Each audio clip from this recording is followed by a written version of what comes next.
Together we share, together we chance. Halo teman-teman semuanya, kembali lagi di podcast Lingkar Seroja episode 2. Di podcast kali ini, izinkan aku untuk memperkenalkan diri aku. Aku Zafi, aku sebagai podcaster yang akan membersamai kalian selama podcast ini berlangsung.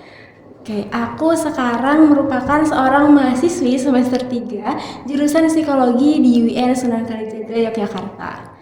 Ngomong-ngomong soal semester 3 nih guys, aku tuh masih hitungannya sama kayak maba loh kak, masih hitungan muda, dan aku tuh termasuk yang namanya Gen Z. Aku termasuk dari kaum Gen Z, yang mana kaum Gen Z ini udah gak asing lagi kita dengar, kayak udah booming banget di mana-mana, apalagi di maraknya era perkembangan teknologi yang makin maju nih. Bahkan kita tuh dieluk-elukan sebagai seseorang yang berperan penting dalam Indonesia Emas 2045 nih kak. Nah, kenapa sih tiba-tiba Gen Z memiliki peran yang sangat penting? Karena Gen Z atau generasi yang lahir di rentang tahun 1997 sampai 2012 itu tuh nantinya ketika Indonesia 2045 itu tuh Gen Z itu masih berusia sekitar 40 tahun, yang mana 40 tahun ini merupakan rentang usia produktifnya seseorang. Jadi kayak lagi maju-majunya nih, lagi karir, lagi profesionalnya nih. Nah gitu. Jadi itu berarti kan dapat disimpulkan bahwa Gen Z ini memiliki peran yang cukup andil kan dalam hal ini. Tapi kayak berbanding terbalik nih kak, kita ternyata juga mendapati stigma-stigma masyarakat bahwa katanya tuh Gen Z tuh generasi yang mudah loyo, generasi yang mudah ngeluh, mudah sambat, bahkan kita tuh dapat julukan Gen Z generasi strawberry. Ini kayak ini real kita diginiin nih, ini seriusan Gen Z diginiin gitu kan. Kayak tanpa langsung aja, tanpa basa-basi lagi, kita akan masuk ke dalam topik yang menarik banget pada podcast kali ini, yaitu Gen Z generasi strawberry bersama narasumber yang juga keren banget. Halo Kak Andini. Halo Zafi. Oke, terima kasih ya Kak sudah menyempatkan waktunya untuk membersamai kita, berbagi informasi dan tentunya juga ilmu di podcast kali ini. Oke, langsung aja mungkin boleh dong Kak perkenalan dan spill nih kegiatannya apa sih gitu. Oke, terima kasih banyak ya sebelumnya. Halo teman-teman penggawa, terima kasih. Perkenalkan, nama aku Andini Dwi Snayanti. Kalian bisa panggil aku Andini atau Andin juga boleh. Aku sekarang merupakan mahasiswi semester 5 Prodi Kimia UIN Sunan Kalijaga. Aku juga penggawa juga kayak Zafi di tahun 2022 sampai sekarang. Aku masih aktif di Big M Lingkar Seroja menjadi pengurus Departemen Kemasyarakatan.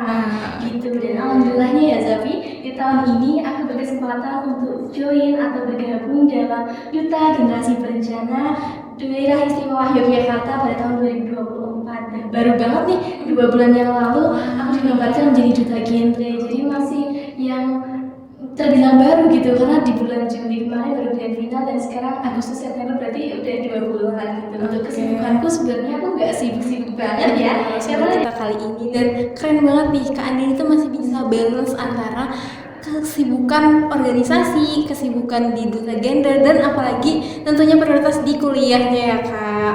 Oke.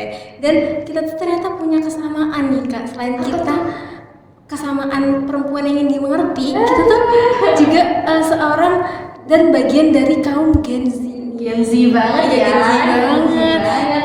Seperti yang tadi udah aku singgung di awal juga ya Kak. Kita tuh ternyata bagian dari Gen Z yang memang lagi boomingnya banget nih dibahas. Kalau dari kakak sendiri aku pengen tanya, tahu nggak sih Kak asal mula kenapa kita tiba-tiba dijulukin yang namanya Gen Z? Oke, kalau kita bicara terkait Gen Z nih Zafi, sebenarnya terkait generasi-generasi seperti ini udah ada di tahun-tahun sebelumnya, dan mulai berkembang itu di tahun 1991 pada saat itu, dan ada 5 generasi, ada generasi Baby Boomers, X, Y, Millennial, Z kita yang sekarang baru bentar-bentarnya, sama generasi Alpha. Tapi kalau yang generasi Alpha memang belum dikaji lebih lanjutnya, dan sekarang memang baru generasi kita gitu. Pengelompokan generasi ini itu didasarkan pada selain dari usia, selain dari tahun lahir, emang dari pengalaman setiap generasi, lalu sosial budaya seperti apa, kepemimpinan atau pemerintah, dan juga parenting orang tua dalam hal itu berpengaruh dari adanya generasi-generasi ini gitu. Selain hal itu juga dalam hal ini adanya gap generasi Zafi. Jadi di setiap generasi antar satu sama yang lainnya ada yang namanya gap generasi atau kesenjangan generasi. Jadi banyak banyak nih teman-teman yang dari generasi yang di atasnya itu sering melihat generasi yang lebih di bawahnya lebih lemah, lebih kurang bisa menghargai apa yang dia miliki gitu. Padahal kan setiap generasi punya ciri khasnya masing-masing kan ya.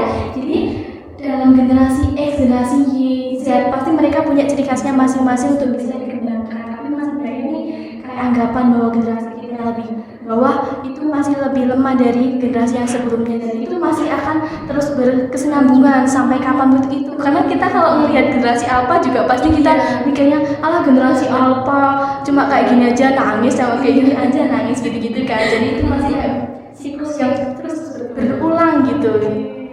Tentang generasi, jadi bukan hanya istilah usia aja, bukan hanya menggambarkan gimana kepribadian seseorang, tapi memang di sini disubjek atau ditelusuri dalam segi bagaimana dia bersikap, bagaimana dia mengontrol dirinya sendiri gitu. Seperti itu. Menarik banget teman-teman, kita jadi tahu nih kenapa kita nggak tiba-tiba sih, karena ada asal usulnya nih kita dijulukin sama Gen Z. Jadi Gen Z. Nah, berarti tuh Gen Z dan Gen Y kan dempetan ya kak, jadi kayak Gen Y terus Gen Z, yang mana memang dua generasi ini tuh lahirnya dilatar belakangi oleh perkembangan teknologi yang udah lebih maju. Sama yang tadi kakak sebutin juga memang kita tuh memiliki gap kesenjangan itu karena memang beda gitu ya, beda di tahun-tahun dulu dan tahun-tahun sekarang tuh kita memiliki perkembangan yang tentunya lebih maju lagi. Oke. Lalu mau tanya nih kak, gimana sih perspektif kakak atau kayak menurut kakak nih tentang Gen Z yang dijulukin generasi strawberry? Oke, generasi strawberry ya. Mungkin teman-teman juga belum tahu nih generasi strawberry itu apa. Jadi kita bahas dulu nih. Sebenarnya generasi strawberry itu generasi yang seperti apa gitu. Tadi udah kita bahas X, Y, Z, milenial, tapi kok tiba-tiba ada pembahasan generasi strawberry ya gitu kan. Sebenarnya ya kalau kita baca-baca lebih lanjut, generasi strawberry ini udah muncul di Taiwan Javi. Itu udah di zaman dahulu banget dan dimaksudkan untuk orang yang tidak bekerja.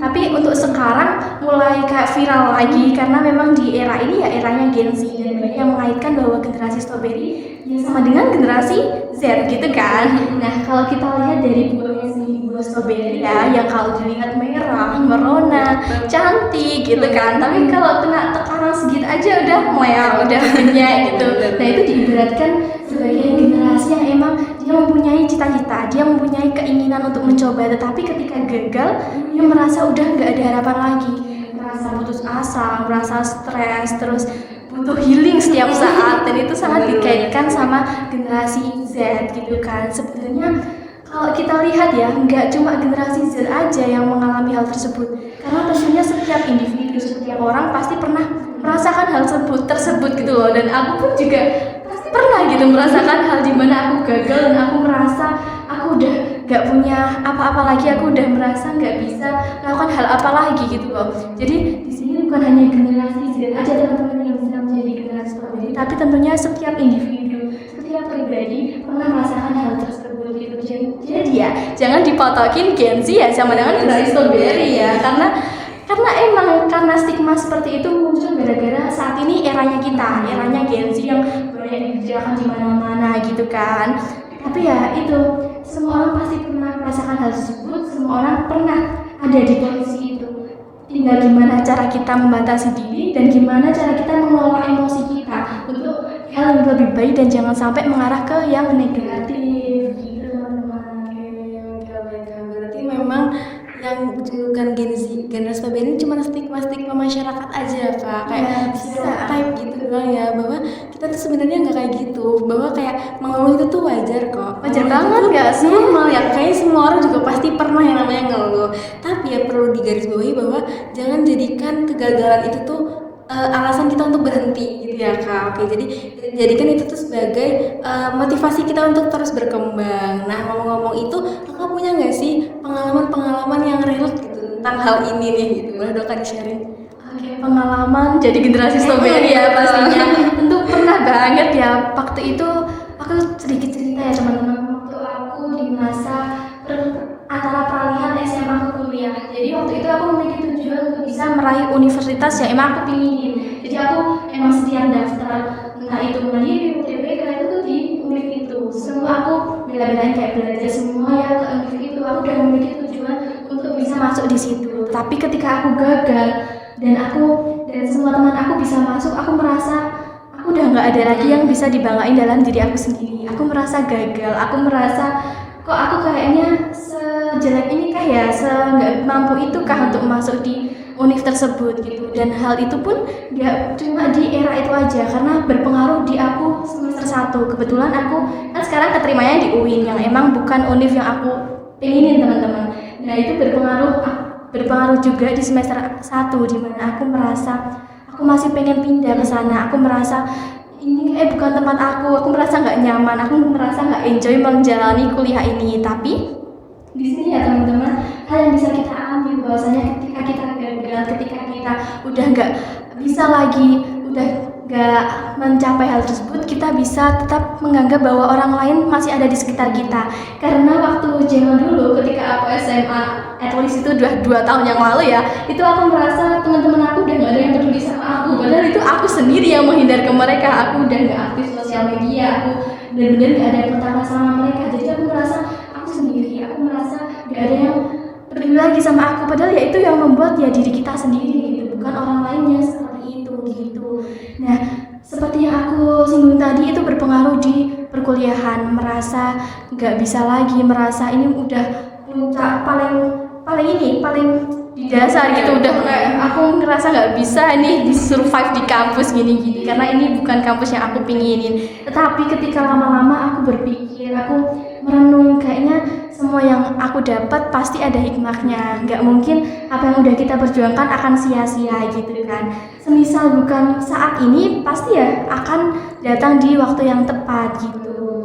Nah di sini teman-teman, hal yang bisa kita ambil ya, kalau semisal kita gagal, kita membandingkan diri sama orang lain dan tidak mengetahui apa sih potensi yang bisa kita banggain, ya pastinya akan berdampak negatif sama diri kita sendiri. Karena sejatinya kalau bukan kita yang memahami diri kita, ya siapa lagi gitu kan. Karena kita nggak bisa memaksakan orang lain tahu sama kemampuan diri kita. Kita nggak bisa memaksakan orang lain bisa suka sama kita. Orang lain bisa selalu 100% ada sama kita, karena semua orang memiliki kepentingan dan kesibukannya masing-masing gitu. Itu sih pengalaman aku, salah satu ya pengalaman aku jadi generasi strawberry. Karena kalau kita bilang menjadi generasi strawberry itu menjadi mahasiswa itu kan ya pasti banyak tugas gitu kan, banyak tugas, besok laprak, responsi, terus tugas harus ngumpul besok, itu pasti kita stres. Aduh aku butuh healing, aku stres banget, nggak bisa. Itu termasuk dalam generasi strawberry juga kan. Iya betul ya. Wah,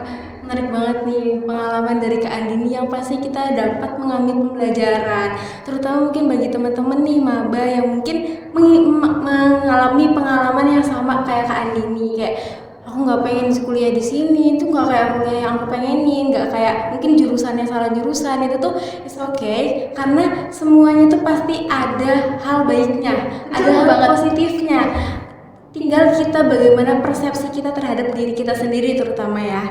Oke, menarik banget nih Kak. Kita juga udah ngulik banyak banget juga nih ya insight-insightnya. Tapi teman-teman penggawa di rumah ini ternyata masih punya banyak tanda tanya nih Kak mengenai topik yang kita bahas ini. Langsung aja Kak, tanpa basa-basi lagi, kita langsung masuk ke sesi Q&A. Nah, jadi kemarin kita tuh ada buka pertanyaan-pertanyaan nih, question box buat teman-teman penggawa yang masih memiliki pertanyaan-pertanyaan mengenai topik kita. Jadi kita udah rangkum dan ada beberapa nih Kak yang akan kita tanyakan nih lebih lanjut ke kakaknya. Oke.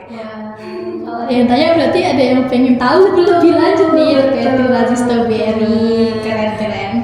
Langsung aja lanjut ke pertanyaan pertama ya Kak. Kan tadi tuh kita tuh udah singgung bahwa Gen Z itu dilatar belakangi oleh perkembangan teknologi yang sudah maju. Lalu apakah peran media sosial tuh sangat berpengaruh nih Kak, sehingga kita tuh bisa sampai dijuluki generasi strawberry itu tadi? Oke, langsung jawab ya. Sebelumnya terima kasih teman-teman, baik itu penggawa atau yang lihat podcast ini udah ngasih pertanyaan ke kita. Nih, tadi kan sosial media apakah menjadi peranan yang menurutku nggak penting ya dalam generasi strawberry? Tentu ya Zaf, di sini tuh penting banget. Karena apa? Karena ya di Gen Z ini kita tumbuh di era globalisasi, di mana banyaknya informasi yang sudah mengalir gitu, informasi yang cepat banget bisa kita tangkap gitu ya. Karena pada zaman sekarang isu-isu terkait mental health, kesehatan mental itu banyak sekali bisa kita akses, entah itu di webinar, terus entah itu di TikTok atau di YouTube yang banyak sekali membahas terkait hal tersebut gitu ya. Jadi di sini generasi muda atau remaja sudah banyak yang tahu nih terkait stres itu gimana, depresi itu seperti apa, bipolar dan kesehatan mental lainnya gitu. Tetapi di sini yang perlu kita perhatikan ya teman-teman, banyak remaja yang dia seringkali mendiagnosa dirinya sendiri atau bisa kita sebut dengan self diagnose gitu ya. Nah, self diagnose ini kan sebenarnya nggak baik untuk remaja karena kita seringkali kita ngerasa capek, kita ngerasa udah nggak bisa lagi ngelakuin hal tersebut, terus kita mendoktrin diri sendiri, aku stres, aku depresi gitu kan. Terus semisal kita sering ngomong-ngomong sendiri, ketawa-ketawa sendiri, itu langsung kita arahin ke bipolar. Terus kalau kita yang udah nggak bisa tidur, insomnia, panic attack gitu-gitu kan. Sebenarnya hal itu, informasi itu penting, informasi itu positif sih kalau kita bisa menyaring hal tersebut. Pertama teman-teman, kalau kita malah self diagnose, kita terlalu meyakinkan diri sendiri, aku udah kena kesehatan mental ini, aku kena kesehatan mental itu juga nggak baik untuk diri kita gitu. Karena di sini, karena hal itu, karena kita sering menganggap kita udah terkena stres, kita terkena depresi, kita terkena hal-hal yang emang tidak diinginkan dan berdampak negatif. Hal itu juga akan berpengaruh dalam gimana kita berperilaku, gimana kita bersosial atau menjalin hubungan dengan teman-teman kita. Jangan sampai karena kita menganggap kita sudah nggak bisa bergaul lagi, terus jadi kita mengalami penurunan dalam hal sosial, bersosial ke masyarakat, dalam hal seperti itu gitu kan. Jadi di sini emang jawabannya ya tentu sangat penting, sangat berpengaruh karena di era Gen Z, era zaman sekarang yang apa-apa bisa mudah diakses, informasi bisa kita dapatkan di mana saja, tetapi batasan dalam diri kita, gimana cara kita mengendalikan informasi tersebut, gimana cara kita meyakinkan bahwa diri ini enggak mengalami hal tersebut. Jadi ketika kita sudah merasakan hal itu, lebih baik ke yang lebih profesional terlebih dahulu. Jangan sampai kita mendoktrin diri sendiri, aku udah sampai depresi nih, aku udah nggak bisa nih gini kan. Jadi lebih baik kita konseling dulu ke psikolog, atau juga kan PKM sekarang juga membuka layanan konseling juga ya Zaf ya. Bisa banget itu kita komunikasikan dulu, jadi jangan merasa sendiri dulu ya teman-teman gitu. Betul banget, karena memang ternyata seberpengaruh itu ya Kak peran dari media sosial terhadap kita yang di notabene generasi strawberry. Memang kita udah nggak asing sih, kayak misalnya di medsos kayak aku depresi gitu kan, aku bipolar gitu.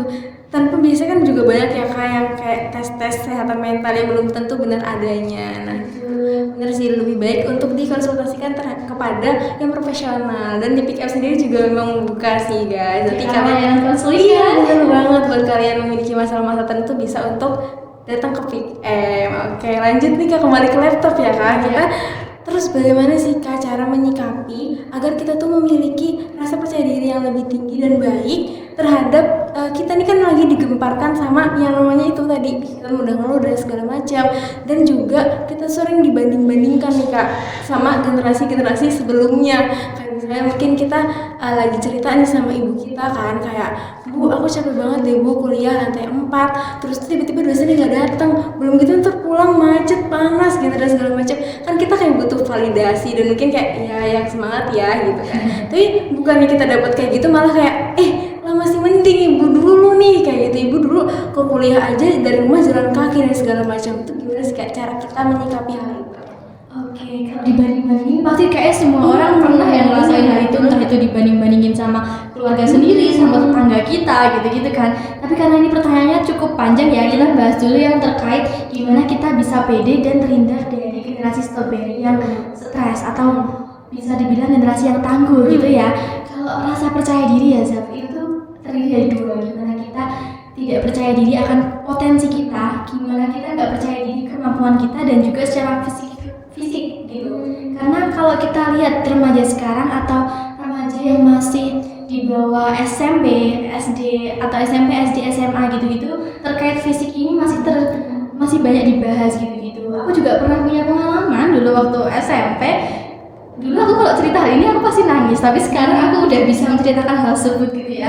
Karena waktu SMP dulu aku memang merasa orang yang nggak pede sama sekali, karena ada teman-teman cowok yang emang dia nggak suka sama aku, dan aku sudah tanya kenapa dia nggak suka sama aku, dia nggak membicarakan hal tersebut. Tetapi dia malah kayak yang menjauhi, terus jadi kayak yang ngolok-ngolok gitu-gitu. Dan di puncaknya waktu itu aku masih ingat betul, walaupun udah 6 tahunan yang lalu ya, itu dia ngepost foto dan aku di crop. Jadi kan perasaan anak remaja seperti itu ya gimana ya, kayak ngerasa emang aku nggak sepantas itu ya tampil di sosial media, aku memang sejelek itu gitu-gitu. Itu yang ada di dalam diri aku dulu waktu aku belum bisa menghargai apa yang udah aku miliki. Aku merasa aku kayaknya ini apa aku nggak pantas ya untuk orang lain, apa orang lain berpikiran sama seperti itu. Nah, dari teman-teman semuanya, jika lo merasakan hal tersebut sekarang, kalian bisa banget buat meyakinin sama diri kalian sendiri bahwasanya aku bisa kok, dan aku tuh bukan orang yang harus mengandalkan seseorang. Karena jadinya kalau kita bisa jalan dengan kaki kita sendiri, ya kita jalan dulu terlebih dahulu sama apa yang bisa kita jalani gitu. Sadar akan potensi diri, sadar akan kemampuan juga baik-baik untuk kita. Jangan sampai kita malah denial, kita udah ada kemampuan, orang lain bilang ke kita, tapi kita enggak kok, kayaknya aku nggak bisa hal tersebut, aku nggak bisa nih kayak ngelakuin itu gitu.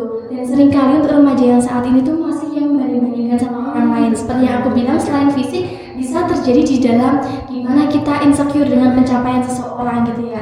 Kayak aku ngepandang seumpama ada artis ini, dia udah punya mobil, udah punya rumah gini-gini kan, tetapi usia kita sama.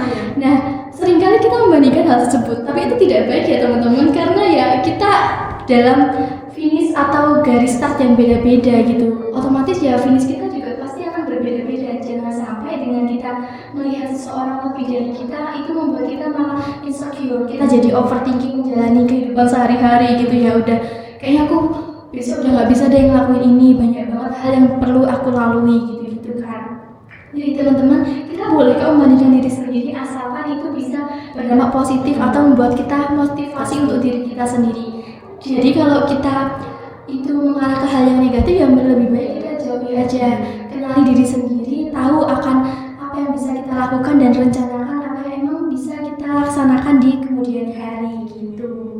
Oke, menarik banget ya Kak. Memang intinya itu harus mencintai diri sendiri tanpa syarat ya Kak. Iya. Karena siapa lagi yang akan mencintai diri kita selain kita sendiri nih gitu. Dan juga memang sih kita tidak boleh membanding-bandingkan kepada orang lain gitu. Karena memang garis awal kita tuh beda, garis start kita tuh beda sama apa yang sudah dilalui orang gitu. Oke. Karena memang dibanding-bandingkan tuh nggak enak banget sih ya Kak. Apalagi kalau dibanding-bandingkan sama orang tua sendiri nih Kak, kayak tadi yang kasus pertama aku bilang. Gimana sih Kak cara kita mungkin menyikapi hal tersebut? Kan kita takut kurang sopan atau gimana ya kalau sama orang tua. Nah kalau dari Kakak sendiri gimana nih? Oke, kalau tadi kan kita bandingin diri kita sendiri ya, yang ngebandingin. Aku ngebandingin sama Zafi udah bisa gini-gini, kok aku belum bisa. Itu di dalam diri kita sendiri. Tapi gimana nih kasusnya kalau itu orang tua kita sendiri atau keluarga kita sendiri yang membanding-bandingkan? Karena banyak banget ya teman-teman, kita sering waktu SD dibandingin, teman kamu nilainya ini, kok kamu cuma nilainya segini. Itu loh mbak, kamu bisa kayak gini, kakak kamu bisa kayak gini, kok kamu jadi adik cuma bisa segini sih gitu kan. Nah sebenarnya dalam hal ini ya teman-teman, peran dari keluarga tuh sangat penting untuk menjadi generasi yang emang dia yakin akan potensi dia sendiri. Kalau dari lingkungan keluarga kita, dari lingkungan terdekat kita aja nggak yakin akan potensi dalam diri kita, gimana kita mau yakin akan yang ada di dalam diri kita? Semisal nih dari keluarga kita yakin kita bisa mendapatkan nilai tersebut. Selama ini kita membahas terkait nilai ya, kita bisa mendapatkan nilai tersebut, kita bisa mengejar cita-cita kita. Tetapi kalau dari keluarga sudah membanding-bandingin, itu kan mental kita jadi kena, kok dari keluarga aku aja nggak yakin ya sama apa yang aku miliki, gitu-gitu kan. Ya teman-teman di sini, kita tentu nggak bisa kayak menjudge orang tua kita atau berperilaku yang tidak baik dengan orang tua kita. Mereka pasti memiliki, berkata seperti itu ada hal baiknya gitu. Tinggal bagaimana kita menyikapi dan tinggal bagaimana kita menerima hal tersebut gitu kan. Gimana sih caranya untuk kita nggak dicap kurang ajar terhadap orang tua? Itu kita bisa banget kalau emang itu membuat kita risih, membuat kita malah menurun akan prestasi, menurun akan kepercayaan diri. Itu bisa banget kita dengan ngobrol dulu sama orang tua. Kita 4 mata, 6 mata, entah itu gimana, pokoknya di dalam satu keluarga tersebut terbuka aja, bilang aja, Bu, Pak, ini aku bisa loh seperti ini, jadi dukung aku ya, aku kurang seret jikalau aku dibandingkan dengan ini, karena setiap orang memiliki potensi sendiri-sendiri gitu. Nah dalam hal ini juga teman-teman, karena memang sosial media media sekarang kan juga sudah banyak banget ya infonya yang bisa kita dapatkan. Kita kan sebagai remaja tentunya tadi udah disinggung juga sama Zafi bakal menghadapi Indonesia Emas di tahun 2045 dan tentunya kita bakal memiliki buah hati nih. Nah, diharapkan ketika kita sudah tahu akan permasalahan tersebut, kita sudah tahu akan kesehatan mental, sudah tahu bagaimana sih rasanya dibanding-bandingin sama seseorang, diharapkan kita ketika kita sudah mempunyai buah hati, mempunyai anak gitu, kita tidak menerapkan hal tersebut. Jadi parenting di sini bukannya kita menggurui bapak ibu semua, tapi parenting yang memang kita bisa ajarkan untuk anak-anak kita kelak gitu, karena itu bisa kita mulai dari hal-hal terdekat kita terlebih dahulu. Kita bisa menjadi peranan penting untuk diri kita sendiri dan untuk apa yang akan terjadi di masa depan gitu teman-teman. Jika kita memang harus diingat juga nih buat kita calon ayah dan ibu di masa depan nanti, untuk kita kan udah tahu nih baiknya dan buruknya seperti apa. Jadi kita harus mempersiapkan dengan sebaik-baiknya, karena memang biasanya orang tuh kayak cukup siap di finansial aja nih ya Kak. Padahal yang paling penting itu juga kesiapan psikologis dan juga emosional. Oke. Lalu sekarang tadi udah disebutkan bahwa memang peran media sosial, peran lingkungan keluarga itu tuh memiliki pengaruh yang cukup signifikan nih. Lalu gimana sih Kak tips dari Kakak sendiri nih agar kita bisa terhindar dari label generasi strawberry itu tadi? Oke, label generasi strawberry ya. Pertama-tama ya teman-teman, tentunya kita harus menormalisasi atau kita menganggap arti generasi strawberry itu bukan yang negatif semua, enggak sejelek itu kok. Karena aku juga mengakui aku generasi strawberry yang sedikit-sedikit ngeluh, yang suka mencoba tantangan, tetapi aku tidak yakin dengan diri aku sendiri. Aku juga pernah mengalami hal tersebut. Jadi di sini teman-teman jangan sampai kita melabeli generasi strawberry ini buruk, karena masih banyak dari arti generasi strawberry yang bisa kita ambil gitu, sisi positifnya bisa kita ambil gitu. Jadi semisal kita sudah melabeli kalau generasi strawberry itu buruk, nantinya ketika kita akan melakukan sesuatu hal apapun itu pasti akan berpikir jangan sampai aku jadi generasi strawberry, jangan sampai aku ngelakuin hal ini. Padahal kalaupun kita sudah melakukan hal apapun itu dan kita mengalami kegagalan, kita nggak apa-apa banget kan yang namanya sambat memvalidasi emosi kita. Jadi semisal kita sedih, kita tertolak ini kayak tadi aku ya semisal ketolak UTBK gitu kan, ketolak ujian ini. Tetapi gimana cara kita memvalidasi emosi kita?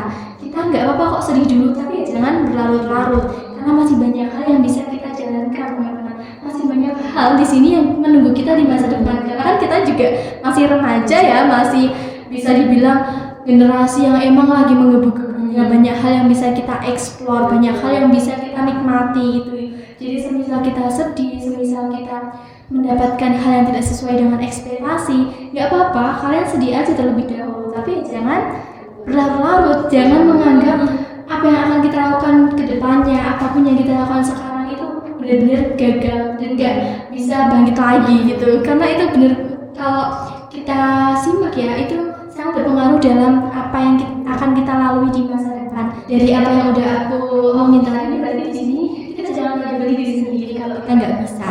Terus kita percaya aja sama potensi di dalam diri kita. Terus yang ketiga tadi, Zaf, kalau kita jangan sampai kita terbawa informasi yang emang itu belum benar adanya. Banyak informasi yang bisa kita dapat. Kalau hal tersebut positif kita ambil, tetapi kalau hal tersebut negatif ya kita jauh-jauh dari hal tersebut gitu. Karena banyak sekarang tuh informasi yang mengalir ke kita nggak kita saring dan kita terima mentah-mentah gitu.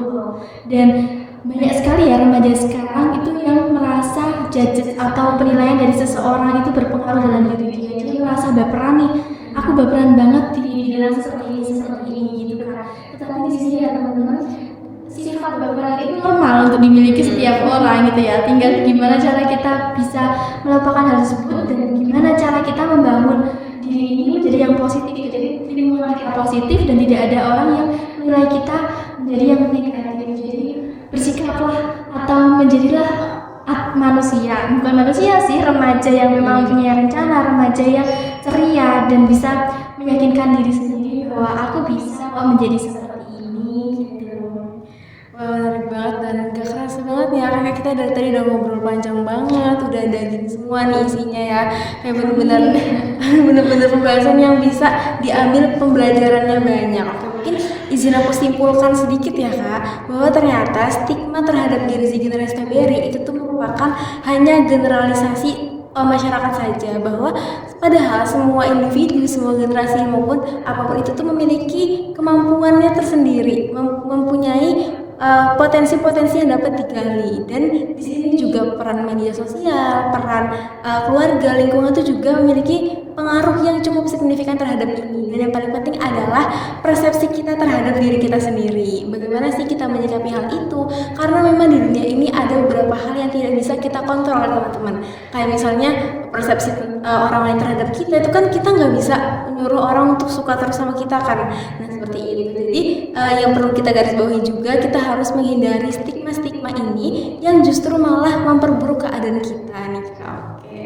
Mungkin boleh dong Kak closing statement atau kesan-pesan buat teman-teman yang nonton nih. Oke, terima kasih banyak ya. Terima kasih teman-teman yang udah nonton podcast kita sampai mau selesai ya di sini. Aku mau pesan sama teman-teman semua, apapun hal itu lakuin aja selagi kita masih muda. Berpikirlah positif selagi hal itu berdampak baik untuk kita, karena sejatinya apa yang kita pikirkan akan berdampak pada apa yang kenyataan gitu. Karena apa yang kita pikirkan itu kan jadinya kenyataan.